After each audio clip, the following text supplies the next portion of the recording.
तो इसने अपने जाल में बुन ही लिया। भाऊजी गलो टौजी बेचेला। अगर विष्णु चौहान लव मैरिज करता है तो यहाँ दहेज प्रताड़ना का केस कैसे बनता है? मालती के परिवार का ये रसगुल्ला बना हुआ था। टोटल 90 वीडियो बनाए हैं गोरखपुरिया भौजी ने। ना हम अर्जुन के तरफ जा सकते हैं, ना विष्णु के तरफ जा सकते हैं, हम अपने आप को गले लगा लेते हैं। माफी मांग रही है कि मुझे माफ कर दीजिए, आज के बाद मैं खाना ही नहीं जाऊंगा। कहाँ राजा भोज, कहाँ गंगू तेली की बात कह रहे हैं आप? ये साजिश किसकी है? किसने दहेज प्रताड़ना का केस करवाया? सुबह उठा तो मालती से बात, रात उठा तो मालती से बात, ऐसा क्या किया? देखिए, मेरी दादी एक कहावत कहती थी, जब बचपन में हम लोग बच्चे होके हल्ला करते थे ना ज्यादा, तो दादी कहावत कहती थी, लंका में जो सबसे छोटे 49 हाथ के। जी हाँ, आज सोशल मीडिया में यही हो गया है। जिसकी कोई औकात नहीं, जो खुद वायरल होने के लिए, फेमस होने के लिए नाटक करती है रोड पे आके, उसी के बारे में हम बात करेंगे। जी, हम बात कर रहे हैं गोरखपुरिया भौजी की। औकात कुछ नहीं, हल्ला हंगामा सोशल मीडिया पे और उसके बाद गिड़गिड़ाना। ऐसा क्यों हुआ? आखिर खुद को शेरनी कहने वाली गोरखपुरिया भौजी आज क्यों रो रही है, क्यों भीख मांग रही है पुलिस प्रशासन के सामने? इस पर विस्तार से बात करने के लिए हमारे साथ हमारी ब्रांड एम्बेसडर और रूबरू मिसेज इंडिया बबीता मिश्रा जी हैं। बबीता जी, मैंने जो कहा, मेरी दादी एक कहावत कहती थी कि लंका में से सबसे छोटे 49 हाथ के। औकात कुछ नहीं और हल्ला हंगामा सिर्फ करना है, और जब फंस जाइए तो गिड़गिड़ाना भी है। नहीं तो इसको क्या कह सकते हैं?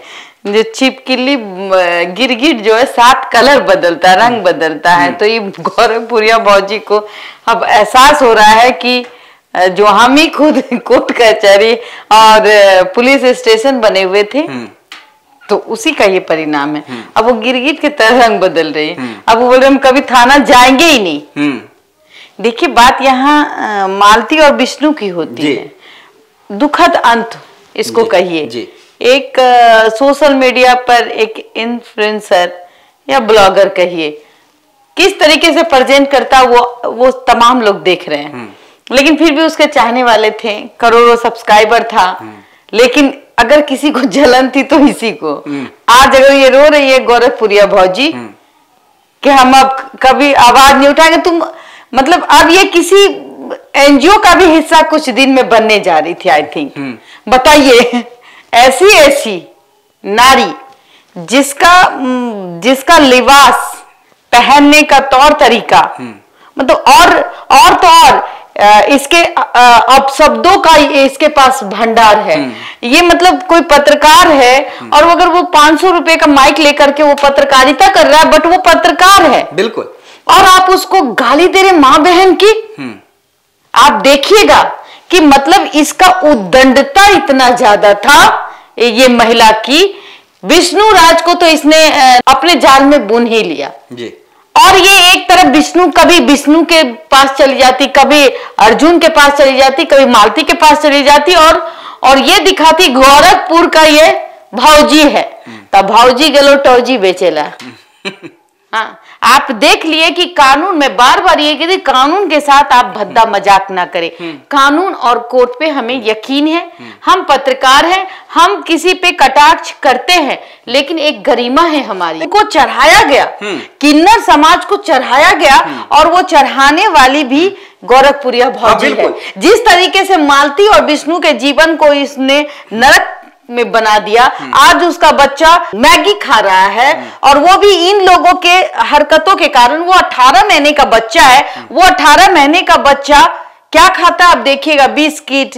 और ये इतने जो ब्लॉगर है, ये लोग उसके लिए सैरेलैक लेके नहीं जाते, क्योंकि सैरेलैक तो महंगा है। इनको वो हॉर्लिक्स नहीं देंगे, ये देंगे उनको मैगी 10 रुपए का, ये देंगे उसको चॉकलेट 5 रुपए वाला। तो यही काम। और जब हम बार बार यही कह रहे थे कि गौरव, जब हम और आप गए थे मालती के घर, हमने मालती की बहन से पूछा कि गोरखपुरिया भौजी तो कह रही थी कि भाई 1.5 महीने का उसने राशन बकायदा दिया है, कपड़ा लत्ता कितने का दिया होगा? बोला 2-3 हजार रुपए का होगा। और उसे प्रचारित कितना किया? और देखिए, बोलना नहीं चाहिए, लेकिन मदद तो आपने भी की, लेकिन हमने तो नहीं दिखलाया। बिल्कुल, हमें हम ये बता भी नहीं रहे हैं कि हमने क्या किया नहीं किया, लेकिन मदद तो आपने भी की और कई इंसानियत के रूप में किया। कई ऐसे लोग हैं जो मदद करते हैं लेकिन उसे छुपाते हैं। हाँ। लेकिन ये जैसे लोग, मैं देख रहा था पूरा वीडियो कि ये जा रहा है 1 किलो चीनी तो 1 बोरा चावल, इसको बलगराया गया है कहीं कि इसके फादर के पास भी थोड़ी सी नॉलेज की कमी है। आप देखिए कि अगर विष्णु चौहान लव मैरिज करता है तो यहाँ दहेज प्रताड़ना का केस कैसे बनता है, पहली बात। दूसरी बात ये कि कहीं ना कहीं गोरखपुरिया भौजी ने ही कहा होगा कि दहेज प्रताड़ना का केस दे दे, इसलिए कि वो नहीं चाहती थी कि हम विष्णु से भी बात करते थे, मालती से भी बात करते थे, अर्जुन से भी बात करते थे और सबको न्याय दिला रहे थे हम सोशल मीडिया में। और राधिका भी, I don't know, but Radhika से भी ये बात करती होगी, ये मैं नहीं कह रही, लेकिन ये 3 से तो तुम बात कर रही थी। और कौन कौन सी ऐसी बातें थी जो आज तक तुमने छुपा दिया, और हो सकता है कि इसने डिलीट मार दिया हो, लेकिन नहीं, हमारे साइबर सेल इतने आज के डेट में एक्टिव है कि वो डिलीट रिकवर कर लेते हैं। तो बात यही आ जाती है कि इसके हाथ ना जले। इसने दहेज प्रताड़ना का केस, चाहे वो गुड्डू से मिलके कहा, लोगों का कहना है, ये मैं नहीं कह रही, लोग वहां के लोग कह रहे कि ये गुड्डू जो था ये जानी दुश्मन था मालती का, और ये अभी मालती के परिवार का ये रसगुल्ला बना हुआ था। लोग कह रहे हैं कि गुड्डू ने और गोरखपुरिया भौजी ने मिल ये जो साजिश रची और उसके चक्की में पीस कौन गया, ये विष्णु जो आज जेल में बंद है, एक बच्चा जो अनाथ हो चुका है, और वो बच्चा अब तमाशा बन चुका है, क्या तो पैसे कमाने का एक जरिया। टोटल 90 वीडियो बनाए हैं गोरखपुरिया भौजी ने। 90 टोटल 90 वीडियो गोरखपुरिया भौजी ने, जिस दिन से मालती दुनिया में नहीं रही, टोटल आंकड़ा आ रहा है 90 वीडियो बनाए। सोचिए 90 वीडियो से कितनी कमाई की होगी। अगर 90 वीडियो से मैं कहूं कि अगर एक भी अगर मिलियन क्रॉस करता है तो किस्मत भी हमें लगता है कि फूटेगा, तो हम मान लेते हैं कि 6-10 हजार से तो कम नहीं होगा। तो 90 वीडियो से आप जोड़ लीजिए 9 से 10 लाख की कमाई 90 वीडियो से। आई थिंक हमारे दर्शक इतने तो समझदार हैं, वो 90 वीडियो से अगर 10,000 को काउंट कर दे तो उनको समझ में आ जाएगा कि कितना हो गया।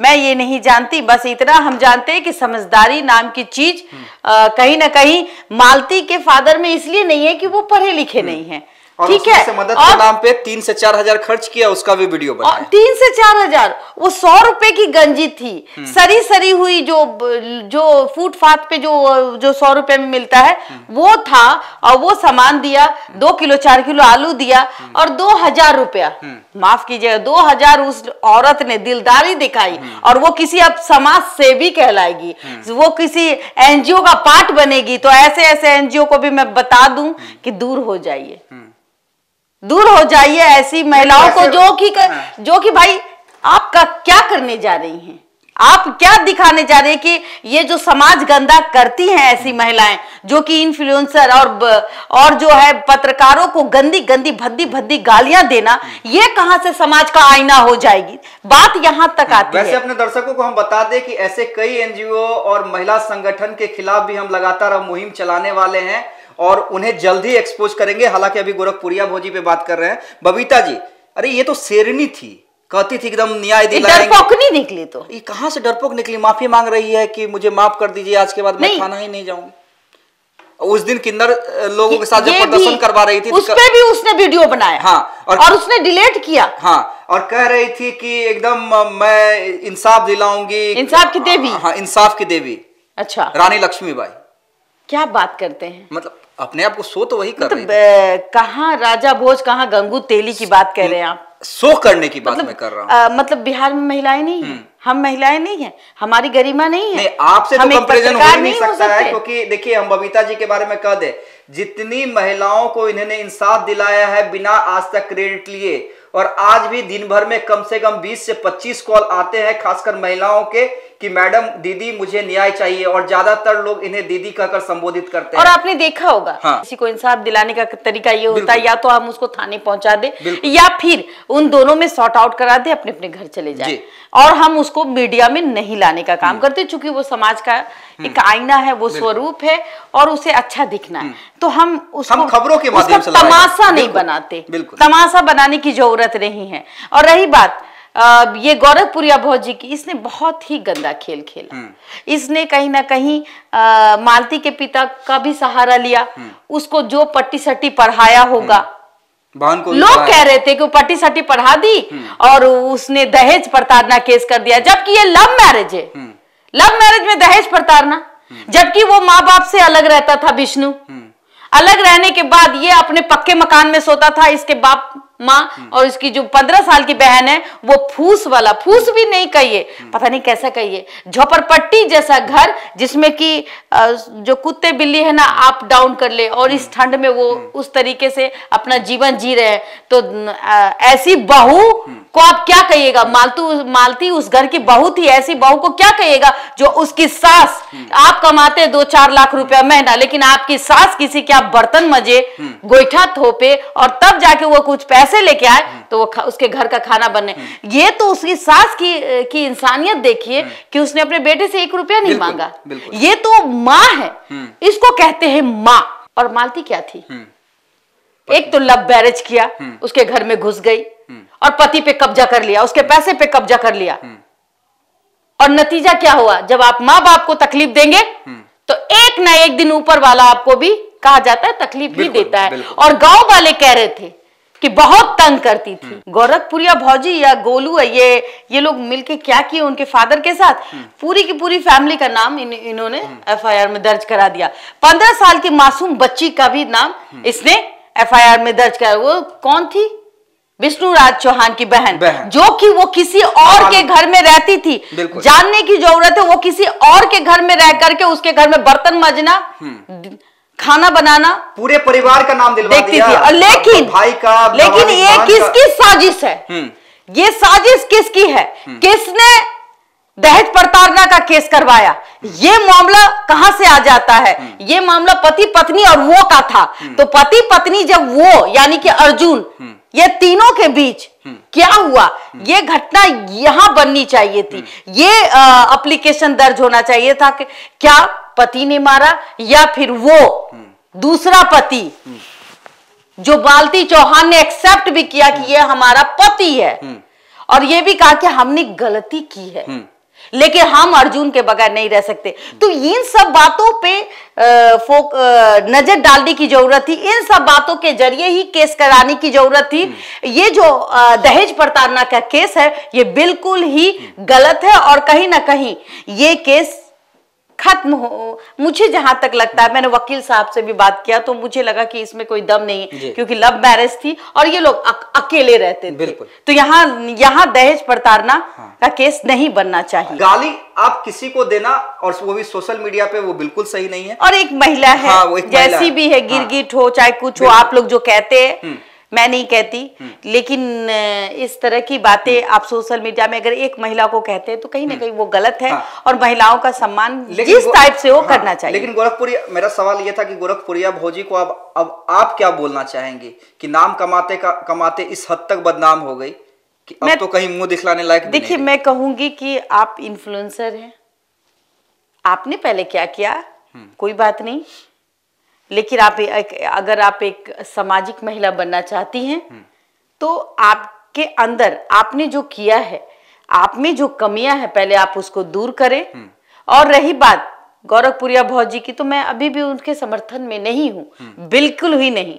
मैं अभी भी वहां के एसपी से हमने कहा कि आवेदन दूंगी, एक एप्लीकेशन देने जा रही हूं, ताकि जो जांच है वो तरीके से चले, और इस जांच में जो संदिग्ध है, जैसे कि गोरखपुरिया भौजी, अर्जुन, और भी कोई जो लोग तुरंत उनके कॉलों के साथ संबंधित बातें होती थी, खास करके गोरखपुरिया भौजी को, मतलब कि कहते हैं ना कि सुबह उठा तो मालती से बात, रात उठा तो मालती से बात, ऐसा क्या किया, कौन सा उस्काया। बोला जाता है कि अगर उकसाने से भी लोग आत्महत्या कर लेते हैं, तो कहीं ऐसा तो नहीं कि गोरखपुरिया भौजी ने उकसाने के क्रम में उसको ग्लानि महसूस हुई होगी, बिल्कुल, कि हमने कोई सही में गलती की और फिर उसने आत्महत्या कर लिया। ये मैं नहीं कहती हूँ, ये जांच का विषय है। कहीं ना कहीं कभी कभी ऐसा होता है कि आप किसी दूसरे पर इतना प्रभाव डाल देते हैं, जैसे कि गोरखपुरिया भौजी ने इतना प्रभाव डाल दिया, मालती चौहान के कान इतने भरे गए कि वो शायद उसको लगा कि हमारा जिंदगी खत्म हो जाना ही बेहतर होगा, ना हम अर्जुन के तरफ जा सकते हैं, ना विष्णु के तरफ जा सकते हैं, हम अपने आप को गले लगा लेते हैं।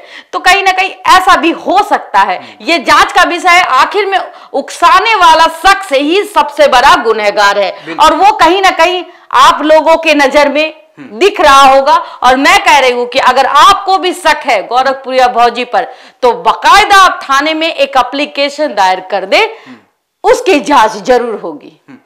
तो उसके मोबाइल की भी जांच होगी और होनी चाहिए। मैं प्रशासन से अभी भी कहूंगी कि आप उसके मोबाइल को जब्त करें और दूध का दूध, पानी का पानी लेके आ जाए। आपकी इंसाफ की लड़ाई एक मीडिया चैनल जरूर लड़ सकता है, लेकिन वो भी कानून के दायरे में। ये ब्लॉगर और यूट्यूबर नहीं लड़ सकते हैं। हाँ, हम आपकी बात को जरूर रख सकते हैं। अगर आप पीड़ित हैं, आप अपनी बात प्रशासन से नहीं कह पा रहे, तो हम आपको वो मंच देते हैं, आप अपनी बात रखें। जैसे कि ज्योति सिंह ने रखा पवन सिंह के बारे में या फिर अक्षरा के बारे में, तो ये इन सब चीजों के लिए हमारा मंच आपको स्वागत करता है, आपके दर्द को दिखाने का काम करता है। प्रशासन की नींद खोलने का भी काम हम थोड़ा सा करते हैं। बस हम यही चाहते हैं कि आप स्वस्थ रहे और सुरक्षित रहे। धन्यवाद।